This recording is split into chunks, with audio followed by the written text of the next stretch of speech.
couple weeks ago, I flew across the country to test drive and eventually purchase this car right here. And that is my brand new to me, 2008 Saab 9.3 Turbo X. And in today's video, I just want to talk about this car itself. And in a future video, I'll talk about what makes the Turbo X so special and, you know, why I bought it and all that good stuff. So if you guys have not already seen the reveal video, I spent a lot of time working on that. Make sure to go check that out. I'll leave a link somewhere up in one of these corners. Definitely go watch it. And if you're just seeing this car for the first time, then, well, I mean, this is my new car. So in my reveal video, I just showed the car. I didn't talk about it at all. I didn't say anything about it. So today, that's what I'm going to do. I'm just going to tell you guys about this specific car. So, as you can tell from the title, this is a higher mileage Turbo X. This specific car has... wait for it. 171,000 miles. So, a lot of people are going to say, that's a lot of miles for a used car, especially what you paid for it. Why would you buy a car with such high mileage? Well, 1, because it's so rare. 2, because this is my dream Saab. And 3, because I wanted it. So at 171,000 miles, this is probably one of the higher mileage Turbo X's in the US. But there are definitely plenty of higher mileage cars. They're still running flawlessly, just like this one is, and I really hope I didn't just jinx myself. I do also want to apologize. The car is very filthy right now. We've had monsoon rain for the last 4 days, and I mean, cleaning it at this point just doesn't make sense because it's pretty much every night this shit's gonna happen. So as some of you pointed out in my reveal video, this car is not at stock ride height, and I actually had a problem with that when it came to the shipping company. I'll go ahead and talk about that first. So the shipping company, if you can see that this lip right here, the Turbo X lip, it's pretty beat up right here on this side, but of course it's perfect all along the middle here, and then this side is a bit worse.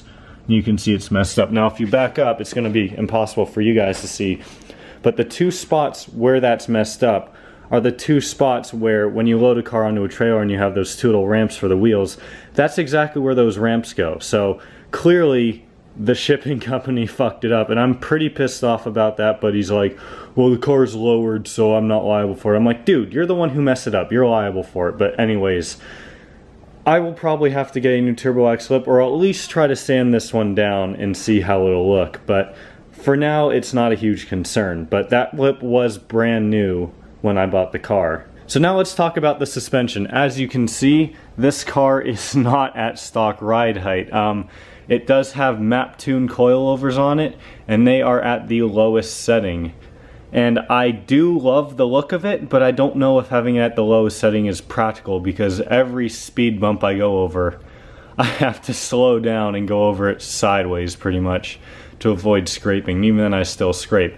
And to the observant viewer, you might notice that this car has winter tires on it. So Arizona summer winter tires, yeah, they don't really fare too well. So that is my first item on the agenda, is getting new tires. So yeah, it's got map-tuned coilovers, and you will notice one of the other little cosmetic issues with this car are the center caps. They've just faded over time, but again, not a big deal, something that can be replaced fairly cheap. I believe they're about $30 each on Saab parts. Now, one other thing that a lot of you kind of pointed out, and I'd say about 75% of you disliked, were the roof racks. Now, I bought the car with these roof racks.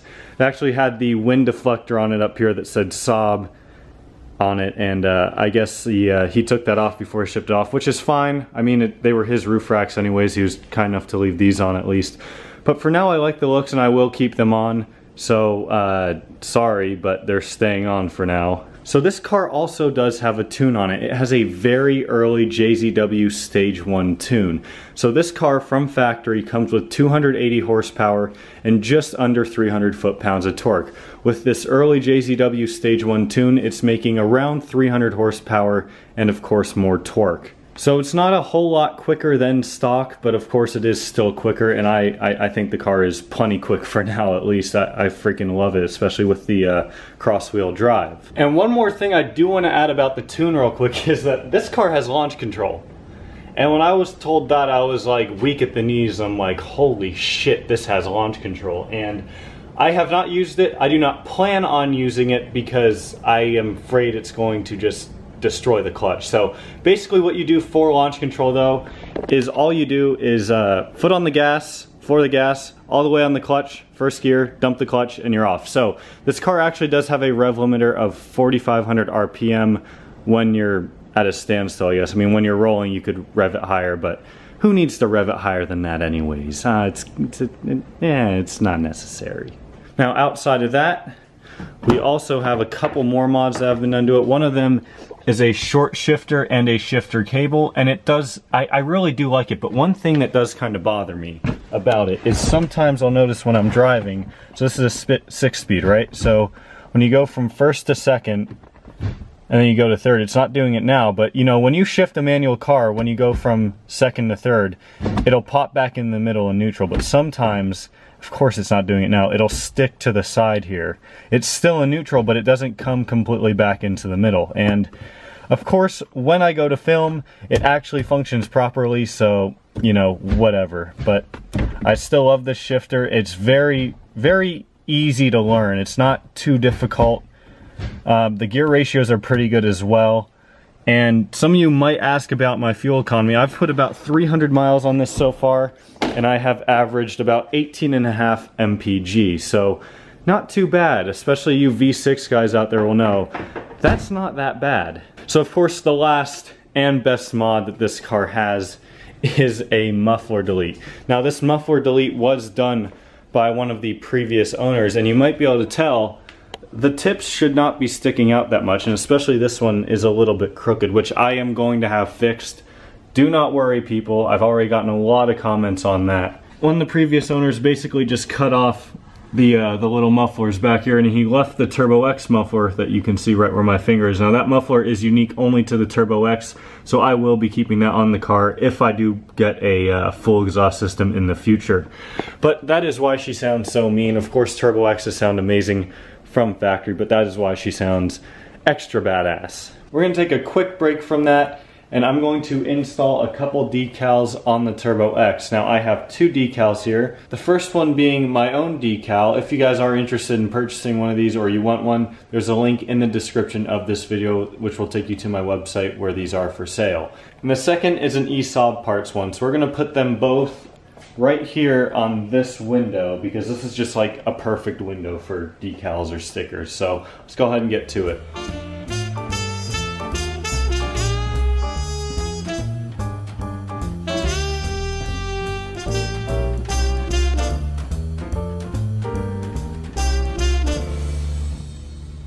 So about the only other thing this car has that isn't stock is the tint, which I need in Arizona. So tint is perfect. I really like how dark it is. It's not too dark, but it keeps some of the heat out during the day. So I'll just go over a couple of the options that this car has. Now the only option that it doesn't have that I can see is the nav system. Now I don't really mind that because I still got my aux cord and that's what I use pretty much all the time anyways.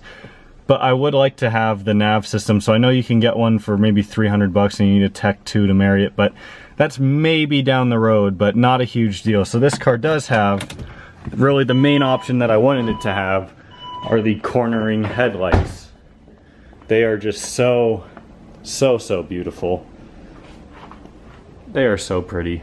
I mean, I could just stare at these all day. So I do also have everything I need for a cross-wheel drive service. Now, this car has had it serviced about, I think, 15,000 miles ago.